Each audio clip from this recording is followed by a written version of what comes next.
Ladies and gentlemen, I've been doing this now for 47 years, calling rugby league. I just love the game. Simply dancing his way through the opposition. I love the way it gives gifted young men a chance most of us can only dream of. I love the way it rewards effort, the way it's allowed me to turn my dreams into a reality. Stand and cheer Australia. This is the greatest of all. Michael Phelps wins. I've worked at Olympic Games calling swimming, called some Melbourne Cups, races at places you've never heard of. But much to glory, still got a much to glory, won the Gosford Cup. But it's at the footy where I feel most at home. I've got a pretty simple rule of thumb: light and shade. If the crowd's up, that means I'm up. It's the fans in the stands who basically govern my light and shade. We've been together a long time. It's been a great ride, a blessing really, and made possible for me on the home of rugby league, where all the big matches, from week-to-week NRL blockbusters, to Origin, to the tests and finals, are yours for free. That's right, they won't cost you a penny. Nine's one and only wide world of sport. Ladies and gentlemen, welcome. Ray Warren, this is your day.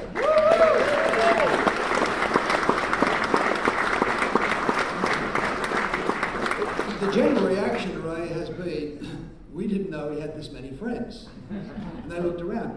And then I looked at the size of this poster here, and I've heard that you've ordered an extra 50 that are planted around the house in the various places out in the Hills District. You've done that, haven't you? Ladies and gentlemen, good old mate of mine, we've been around for a long, long time, but I would like to welcome Ray here today. This is a special moment for him and his family, Sher, beautiful wife, Mark and Chris, Holly, Christopher, Sally, the 4 grandchildren, brothers and sisters, family and friends. Welcome to one of the most significant sporting arenas in the world. And it's fitting that Ray should be here on this day. And Andrew Webster, what a masterstroke. You've been able to get through this and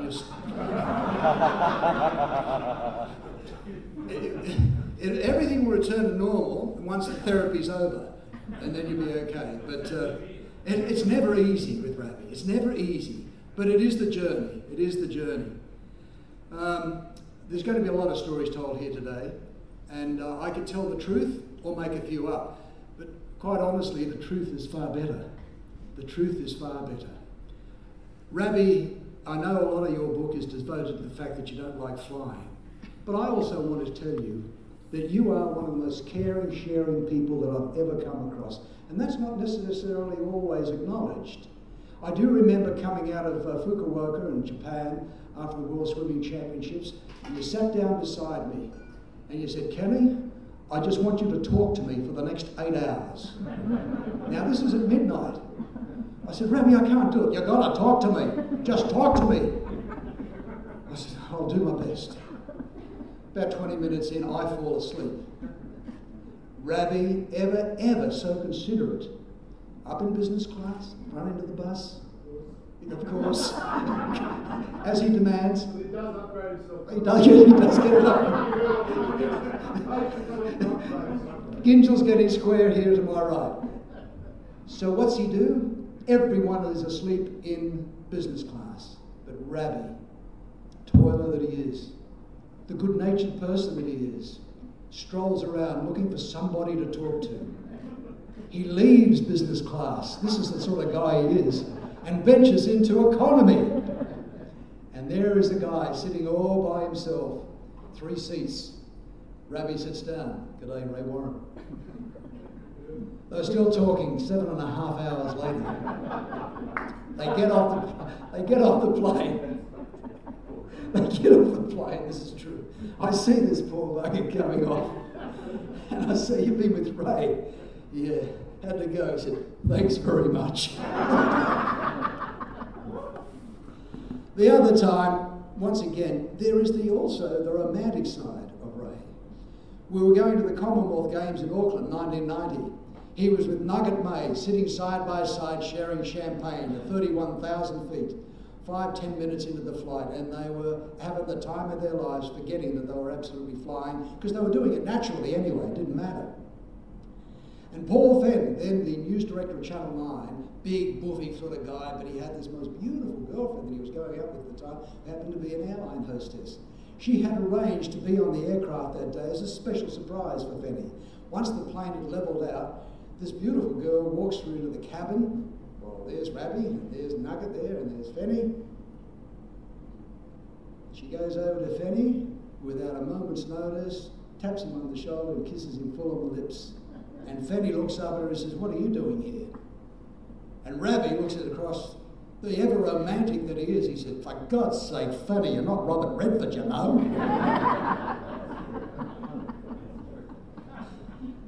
It's true. I didn't even have to make up one thing.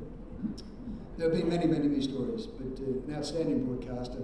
And I got to say that 1968 was where our relationship began when I went to Young, and I heard this voice, and it's lovely that the book is called The Voice. It was a voice I heard on radio, and I thought I was going down to a radio station where there had been a guest guy from Sydney who was coming up to call Mark up. It was in fact Ray Warren. I re-evaluated my career in that particular moment and said, no, I'm not going to be a football broadcaster, this guy's too red hot, and that has proved so. Some housekeeping right now. I'd like to introduce Ms. Gianna Rickmans from Nero. Gianna, would you like to come up, please?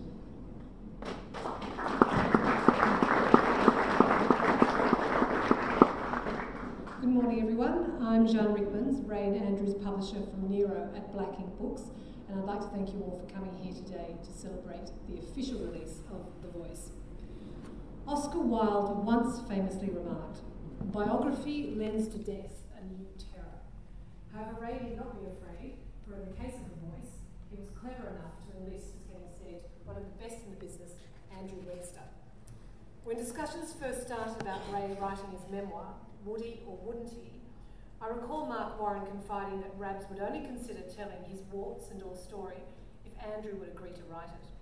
We're all thankful at Nero that Andrew took on the challenge with his trademark good humour, and not once did he allow the minor distractions of the Winter Olympics or the World Cup in Brazil get in the way of delivering his manuscript on time. So thank you, Andrew, for being such a publisher's dream author. Thank you, Mark, for being the matchmaker, if you will, between Andrew, Ray and Nero. And a special thanks to Kath and Michael Herlihy, Michael in particular, who backed the idea of The Voice right from the get-go.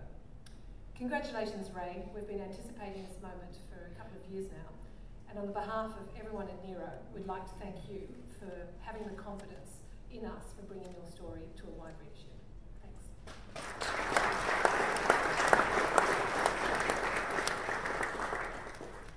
Andrew Webster, when he began writing this book with Rabbie, had a lot of hair and it wasn't great. Ladies and gentlemen, there's been a significant change, but however, here he is, the masterful wordsmith. Andrew, would you please come up and say a few words?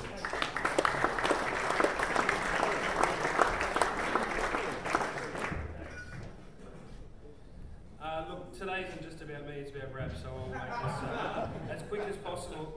A friend of mine, I won't name her, Jess Halloran from the Sunday Telegraph, sent me a text this morning and she had a conversation with her mother. She said, I'm going to Webby's book launch today, it's a book about Ray Warren. Jess's mum. Oh yes, I know him. He died, didn't he?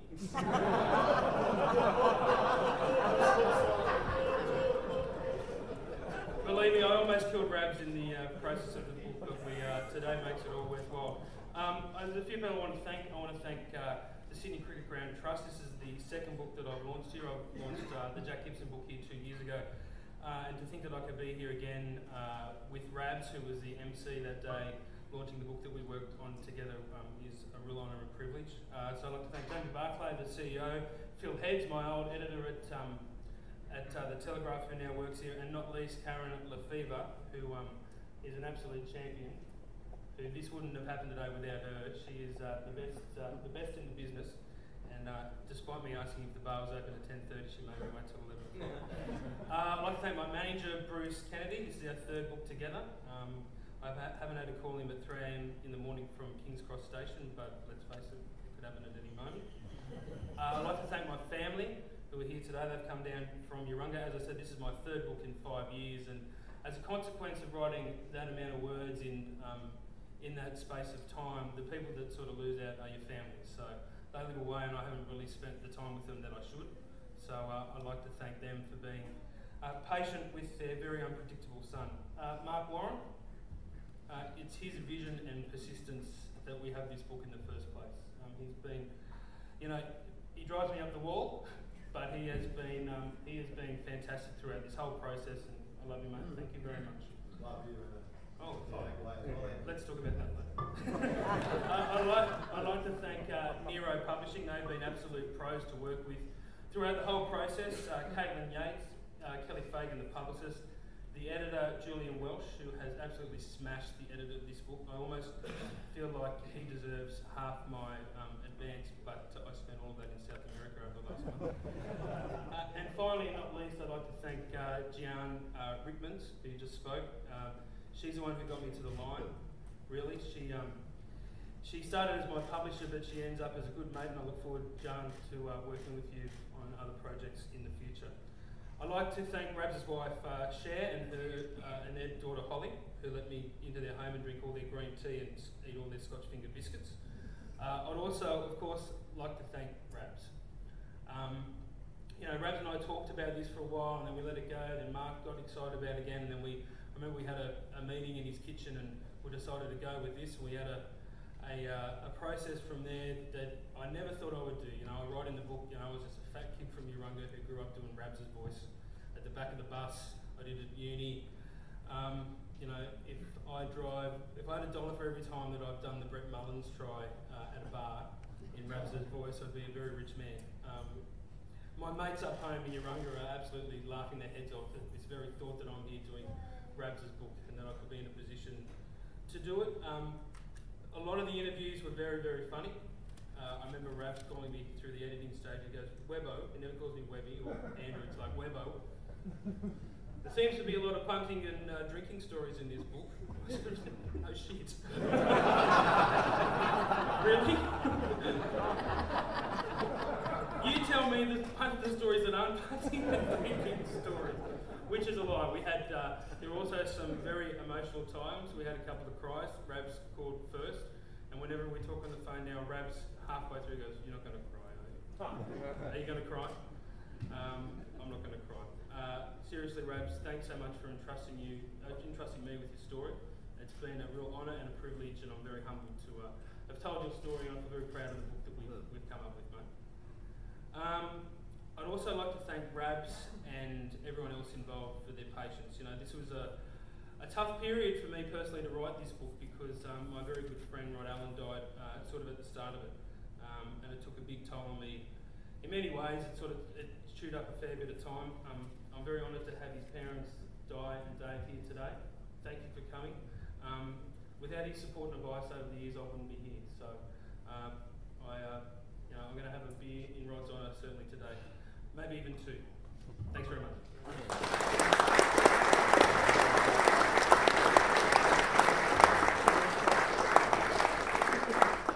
Thank you, Andrew. Ray's career, obviously along the road, there's been a lot of people who have sat beside him, learned a lot from him, but also been able to give him things that I think have given him longevity. And in this business, longevity is so fleeting for too many. But not when you've got a voice that's like a gargle coal that you can identify straight away. But not only that, the knowledge that you've got of the game, the fact that you absolutely love the game with a passion.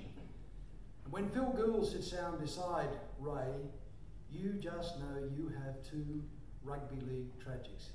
But the great thing about it is they articulate the game so beautifully. Good mate and a man who really does sit beside Ray so comfortably each time they get in commentary. Something to be enjoyed and something to be saved. Phil Gould.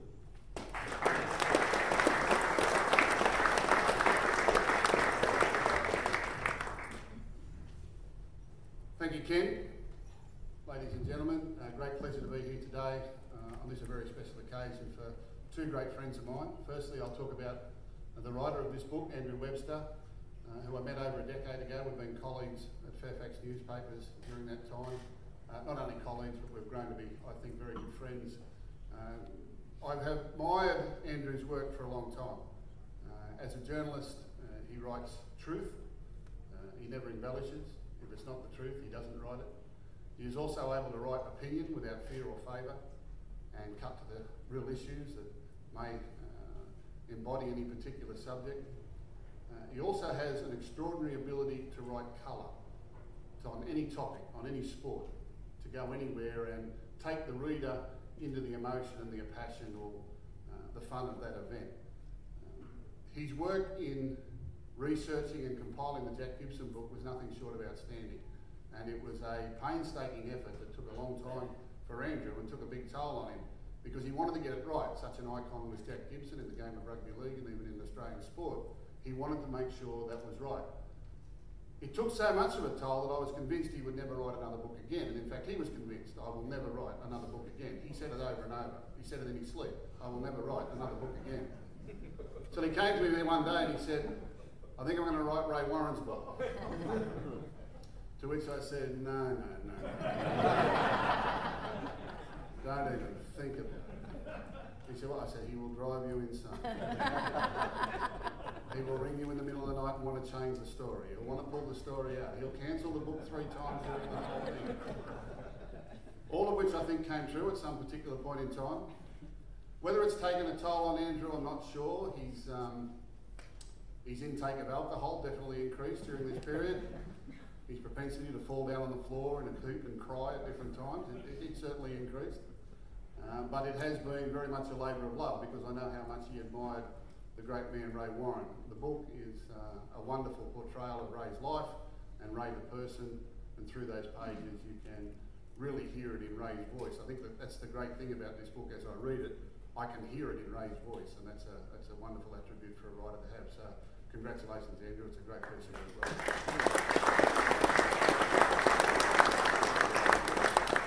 To Ray Warren, well, I notice you're all standing, so I'm not going to keep you very long. I can go on for hours about this man. I've known him a long, long time. It's hard to find the words to describe the type of person that Ray is. In fact, I won't even try. He is, in knowing Ray, I've never ever had to have a doctor, because he's able to diagnose it because he's had it. I've never had to have a chemist, because he carries his own register. He could disinfect a third world country with it. Many years ago, I had to retire from playing football and was lucky enough to get a coaching role. And back in the late 80s, in preparation for my coaching roles, I used to watch a hell of a lot of football. I mean, a lot of football. Not all of it live at the grounds, 99% of it on old VHS tapes. We used to get the tapes of games from all grades and all games each weekend, and I'd watch them all. I'd sit up every night watching these tapes. And it was pretty boring stuff, because these VH tapes was just one camera angle from high in the grandstand, because that was the best place to watch it. There were no other camera angles, there was no crowd noise, there was no commentary. It was just you and the TV sitting up in the middle of the night in silence watching footballers play football, trying to learn about the game. And it was as boring as hell. And I did it for so long, it actually sent me quite mad. And it wasn't until I retired from coaching and got to work, I actually came to Channel 9, I'm very lucky to come to a great organisation like Channel 9 in the mid-90s. I learned what television does for sport, what production teams do for sport, and particularly what commentators do for sport.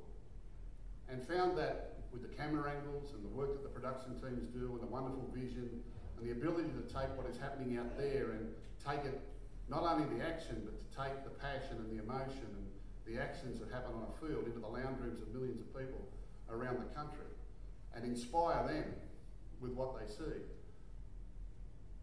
Television makes the game greater than it is. And the most important element of that production is the game-by-game call, the play-by-play caller. Very few do it well. But what you're looking at here in Ray Warren is what I believe to be the greatest of all time. I have been so lucky to work with this man, to know this man. And I don't think it's too many people in life that can say that in their chosen field or in their occupation, they got the chance to work with the best of all time. And I feel extremely blessed that I've had the chance to work with Ray Warren, the best of all time. I tell that story because in my last ever game as a coach in 2004, was a coach of the New South Wales Origin team. Prior to this game, I had decided that it was my last game as New South Wales Origin coach. It was also an important day because it was the last Origin game for the great Brad Fittler. But more important than all of that, from New South Wales perspective, if we won that game on that night, which was a deciding game in Sydney, it would be the first time in State of Origin history that New South Wales would go to the front in Games 1 and Series 1. It was a big night. So as a final effort of inspiration of the chosen team, we had Channel 9 prepare a tape of all the players who were playing on that night. And the idea was that when we got to the ramp at the back of ANZ Stadium in Sydney, we would turn the tape on in the bus on the television and go down in behind the tunnel, behind the dressing room, and time it so that when we pulled up outside the dressing rooms, the tape would finish. So it all went according to plan. We got to the top of the ramp and we started the tape. Up on the TV screen came this big vision. Television, helicopter shot, overlooking ANZ Stadium with all the lights and all the colour, and this booming voice that said, "Welcome to Origin." And with that, we had about 4 minutes of action of every player in our team doing something great on the football field. A great try, a great run, a great pass, a great kick, a great tackle, a great catch. Just something brilliant, an inspiration for these players to see themselves doing something really good. And what dawned on me more than ever, that if there wasn't a sound attached to this, if there wasn't the colour that was attached to the voice that recorded these names, it really would mean nothing at all. It wasn't the action, it wasn't the shots. It was Ray's voice that was the inspiration. Gaznia, look at this kid Fittler. Trent Barrett, how good is he? Mason, Mason, Mason. Oh, everybody loves a big Willie.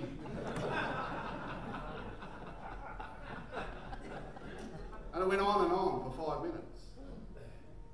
And by the time that tape was over, you could see the players transfixed, and it was the voice.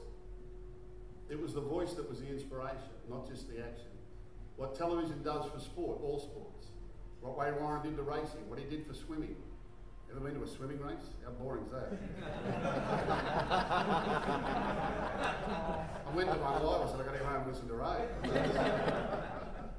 And to rugby league, our chosen sport, Ray Warren has given rugby league a gift. He's given it a legacy. For many, many years, highlights of our great game will be replayed over and over again. And it'll be replayed with this great voice booming over the top of it. He has been an inspiration to me, he's been a great friend. He's also been an inspiration to our game and to sport in Australia, and I congratulate him. Well done, it's a great book, Ray. I've heard all these stories before, so I don't have to read it. But those ones aren't in it. No.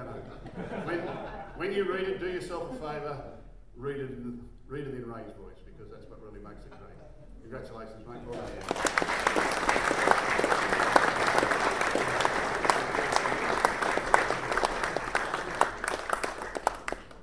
Thank you, Phil. He's been sitting off here on the sideline. He's been trying up a few quips every now and again, and there's another guy who's got a few inside anecdotal evidence of what we've been dealing with at the Nine Network for many, many years. Every day has been a joy, and to outline to outline the joyous days. A man who used to be a young man, but has sort of grown older in recent times. Karl will do that to you every time. Ladies and gentlemen, Karl Stefanovic, David Gingell.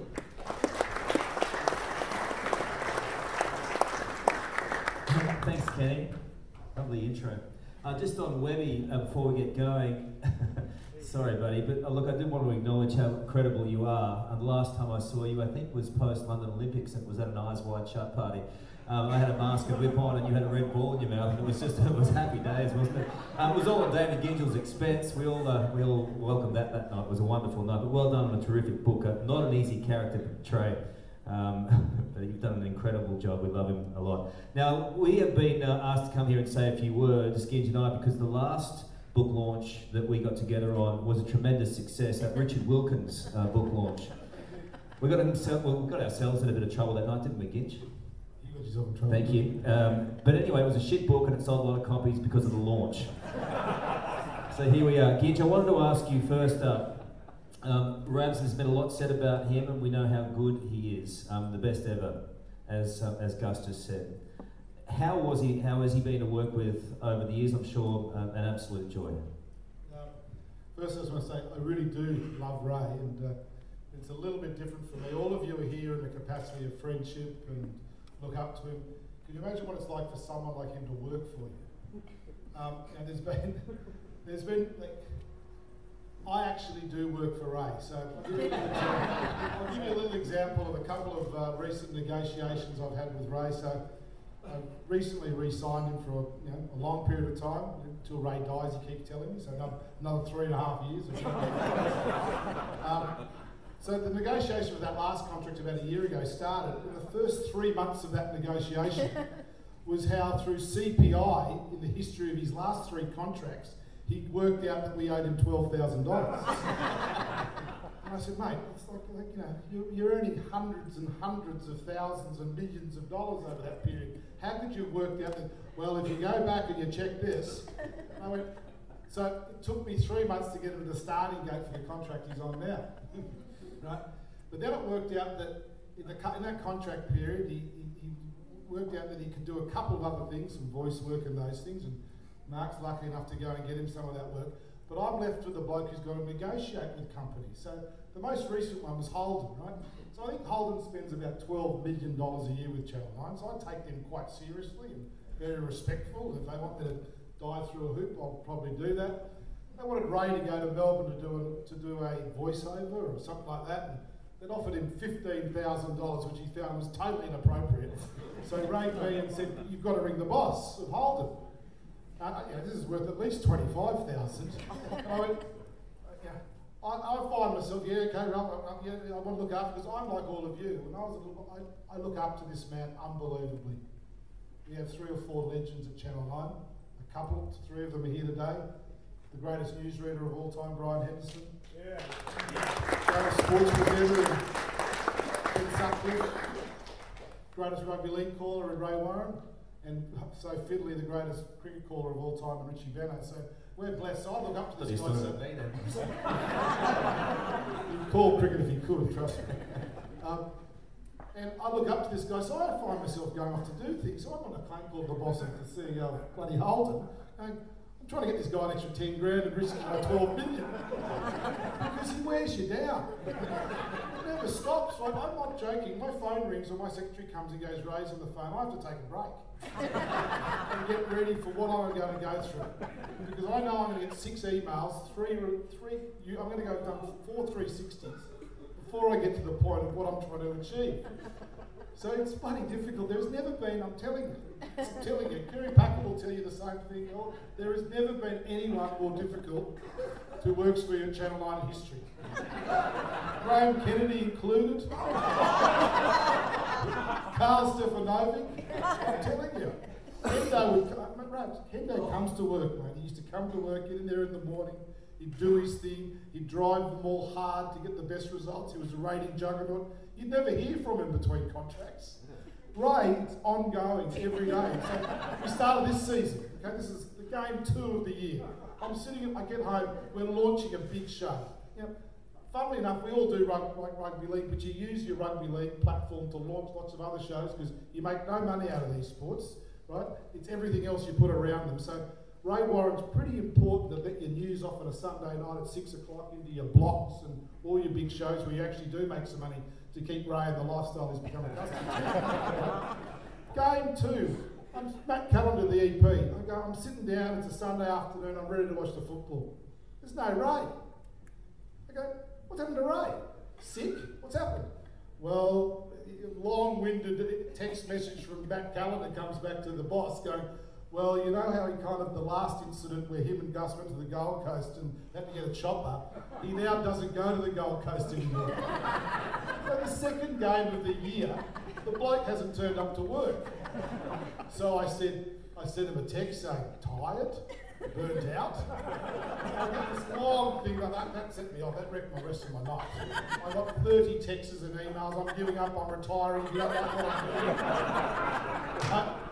I'm talking him off. I'm finding that I'm now apologising for being rude to him. Ginge, it's obviously been bottled up for a while. I need a couch. I dead set need a couch. You keep going, my man. It's your floor. It's your network. You keep See, going. he gets pissed off. He doesn't get all the attention. I just wanted to chat to you about a couple of things that happened today. Hey, in terms of Kerry Packer, though, people would be surprised to know, and I found out this recently. I've done this interview with Ray for the footy show. It's going to be on tomorrow, which it's terrific, and Ray's very generous in terms of what he reveals about his past and some of the things that he was a bit nervous about. And one of them was Kerry Packer. He was nervous about what Kerry thought of him because he didn't really hear from him that often. Can you reveal today for the first time how Kerry thought about him? Like all of us, Kerry knew how good he was. The reason he never heard from Kerry because he'd never take his calls. If Kerry came near him, he'd run away. I'm not joking. Kerry Packer said, "How do you get hold of this bloke?" Right?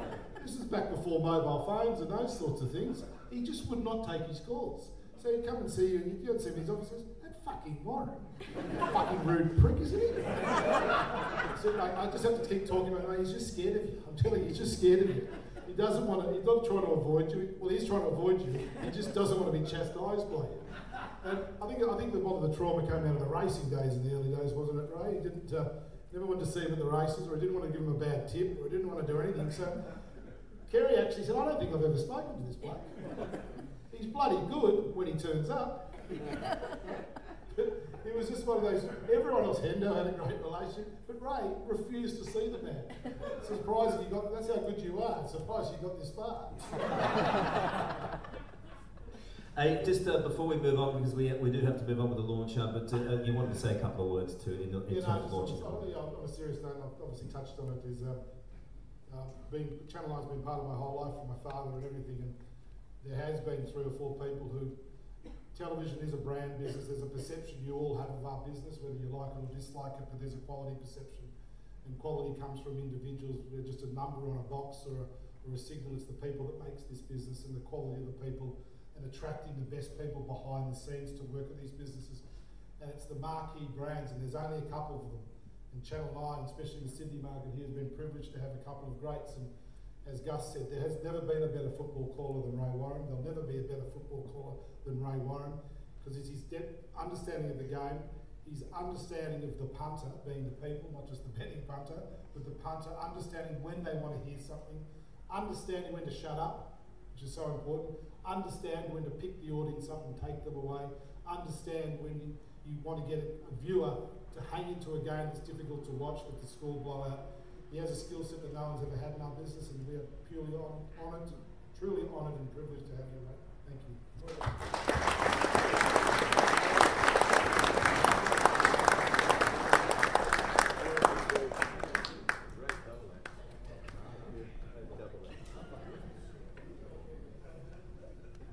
CPI. How did you get there? You have got to handle my next deal, baby. You really have. You are the king negotiator. That was a revelation. You've done very, very well. Very, very, very. I didn't know those sorts of things were going on. Ladies and gentlemen, man of the moment, Ray Warren. Ray.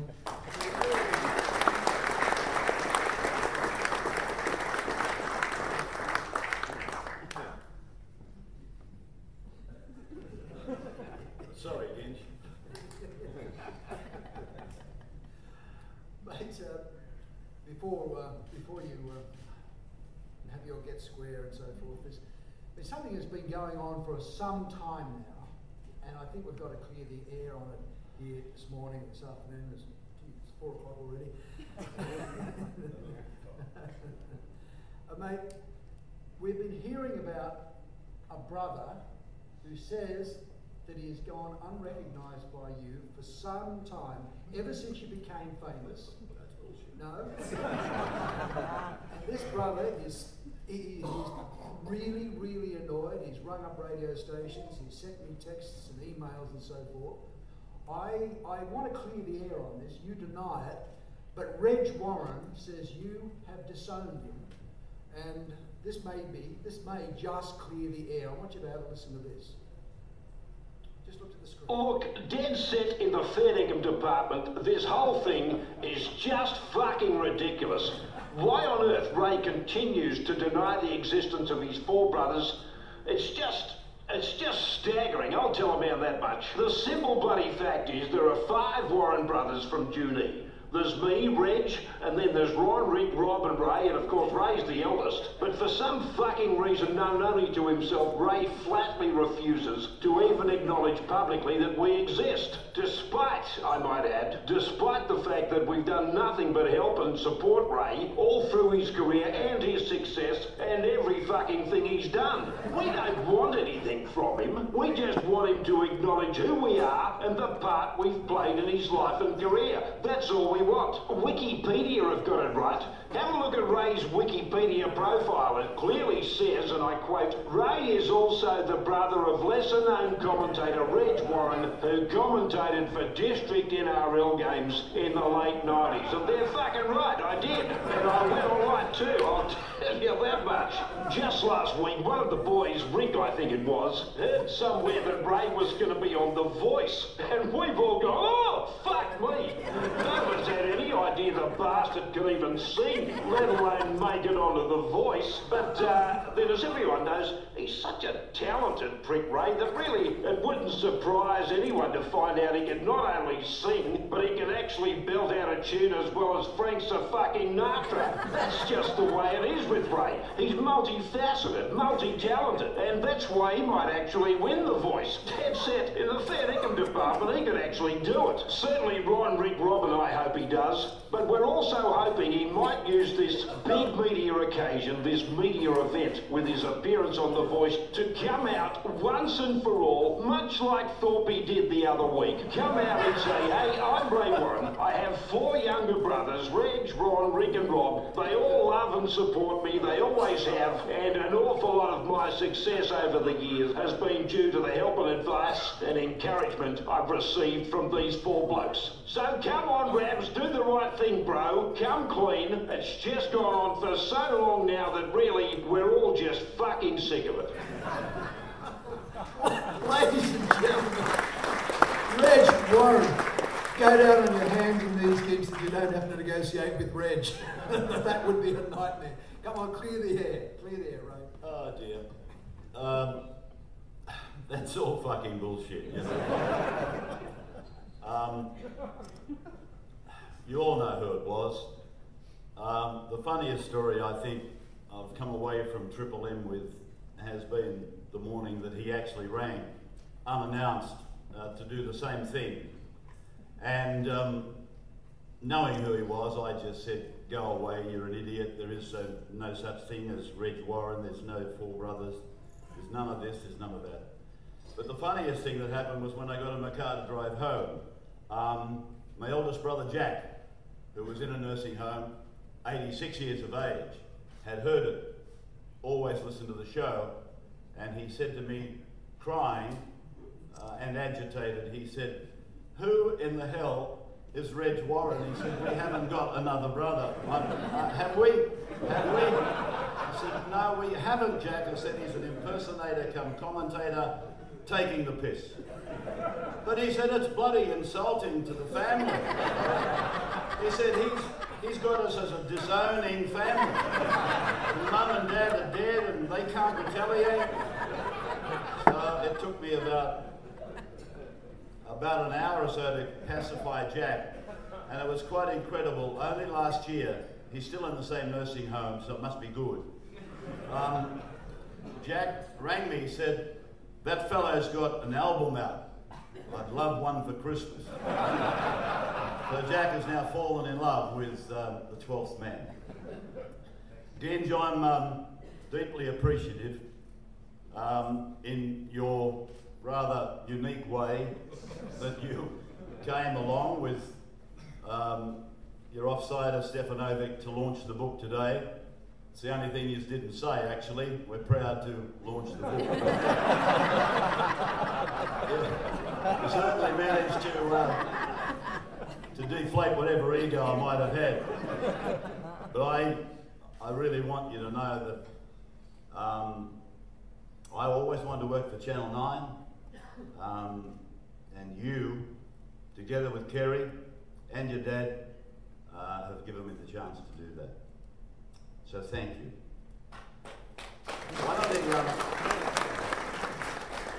One of the reasons I'm so proud of this book is because it's different. It's different because it doesn't bag anybody, except possibly myself occasionally.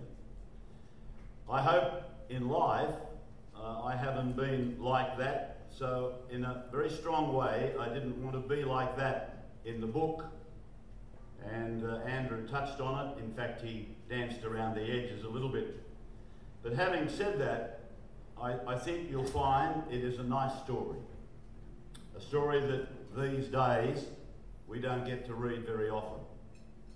Hopefully you people and the people out there around Australia will find it interesting, entertaining, humorous, insightful, sad and enlightening. I guess one of the major points I wanted to make in the book was that I came from a humble background. Humble parents, humble home, simple upbringing, no silver spoons. He was a kid from the bush, Junie, who had a dream. And he chased the dream relentlessly, and finally it became a reality. Proof therein, and this is the point I'm making, that no matter where you come from, no matter what your background, if you've got the desire, the passion and the energy, don't ever give up, because believe me, dreams do come true. And that was probably the only inspirational and motivational thing that I've got to offer. I didn't wear the baggy green of Australia. I'm not Clive Churchill. I wanted to be Murray Rose and John Newcombe and all those people, but that's the only motivational thing that I've got to deliver to the younger people coming through from, whether it be Junie or Mount Druitt, I don't know. But if you've got a dream, pursue it relentlessly with passion and energy, and don't give up. Somebody somewhere is going to someday hopefully give you a chance to turn it into a reality. The book, and I won't take you through the book, it'll be like reading the Bible to you, but the book is one that traces the life and the times of a 6-year-old with a dream. It starts as a fascination in a great race commentator. It becomes an obsession, and finally it becomes a burning desire.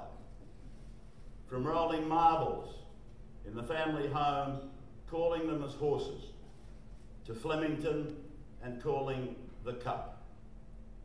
From sitting in gum trees and calling the footy to himself at the local park in Junie, to then go on and call 78 State of Origins. From standing in the main street of Junie at the age of 13, calling the swimming while standing on the footpath out the front of the only store in the town that sold televisions, to then be calling Thorpe, Hackett, O'Neill and company, and then the London Olympics. So, how lucky is that? Blessed by God. There are many stories. There's highs and there's lows in this book. Being a policeman and finishing in the slammer myself.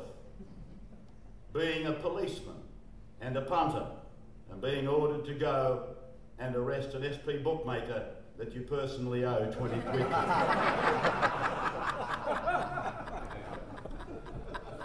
Shattered and thinking it was the end of the world by losing my job in the middle 80s. Getting a second chance through the late Ian Frickberg at Channel 9, the place I always wanted to work. There's a story in there about how they had a jumper. Wide World of Sports people had a jumper. I loved it, but they wouldn't give me one because I was only on the casual staff. So I went and bought one from Kmart. And I went to wardrobe and I got the 9 logo insignia and I stitched it on myself.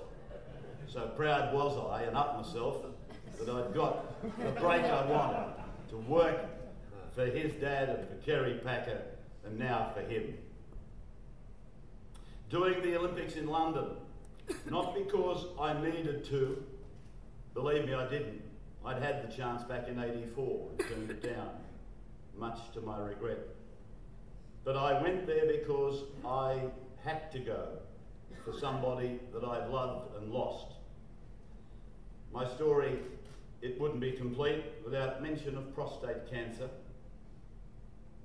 And I handled that, of course, with my wife and my family, and with the help of Professor Philip Stricker and Dr. David Malouf. So the story, the book is not just about sport, there's lots and lots of stories.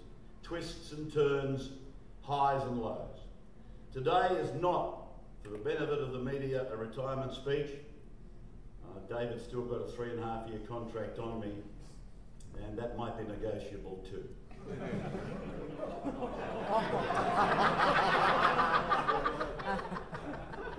So it's not a retirement speech, so it doesn't need to be too long. But I need to express my thanks to people who figured largely in the formation of this book. Many people have helped me enormously, not the least of which is my family, and particularly my beautiful wife, Cher. She is my rock. She is very much my soulmate, my rock.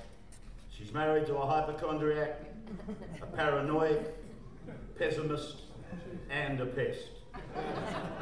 But still, she gives me everything she has to offer in love and friendship and loyalty and concern. Sonny and Cher, they didn't have anywhere near the relationship that we've got. I think if I had gone on The Voice with Cher, we could have won it for sure. To my kids, Mark, Chris and Holly, my grandkids are here today too, that's absolutely fabulous. For the love and encouragement that my immediate family has given me, I really thank you, and particularly to Mark. He has worked so hard on this exercise. He's driven plenty of us mad. David talked about how I've driven him mad. Mark has done the same with Webby, and that's why Webby has lost all that hair. And it was together with this fellow, Andrew Webster, who I once called Andrew Walker, thinking he was a former great 5'8" for the Roosters. They pushed me to write the book, and Webby and I, we cried. We cried, but we enjoyed crying, and I want to thank you. You were great. You were absolutely fabulous. Whenever I want to cry, I need to be with you.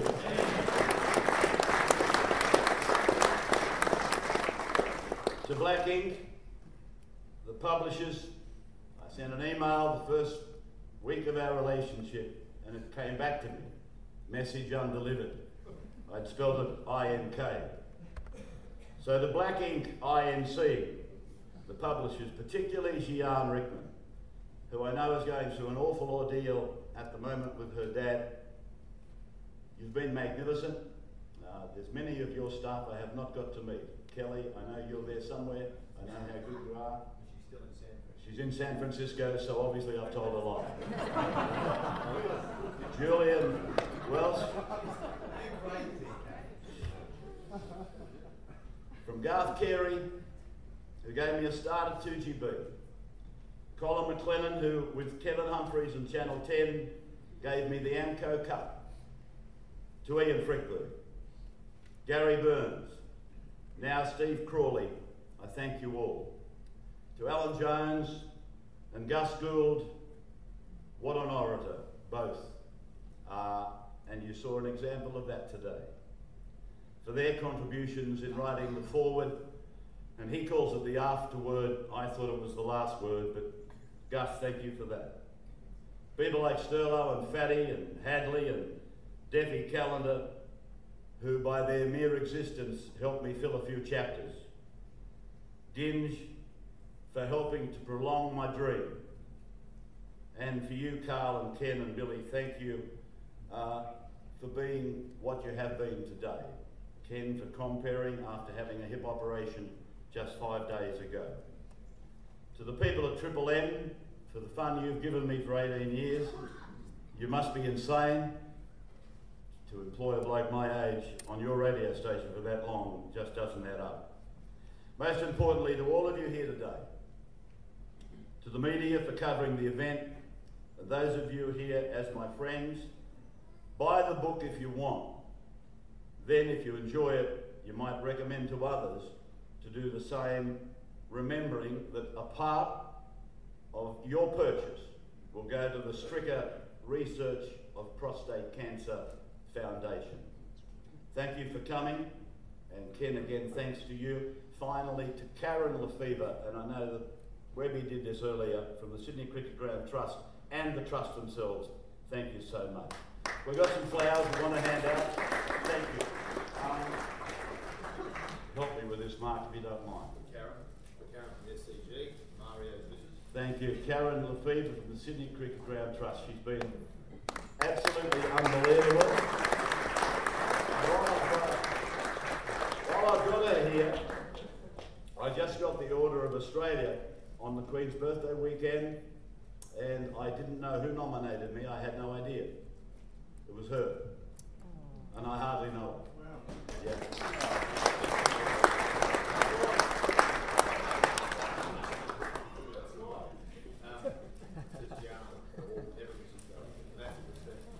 Young Rickman from Blacking, I told you she's doing it tough, but you've made this job so much easier.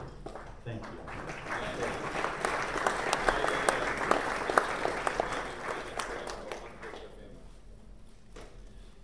I came here some years ago to the launch, and in fact compare the launch of Jack Gibson's book written by Andrew Webster, and I didn't have a chance on that day to talk to Judy, his widow, but she's tied up, as you know, very strongly with schizophrenia, and so are we as a family.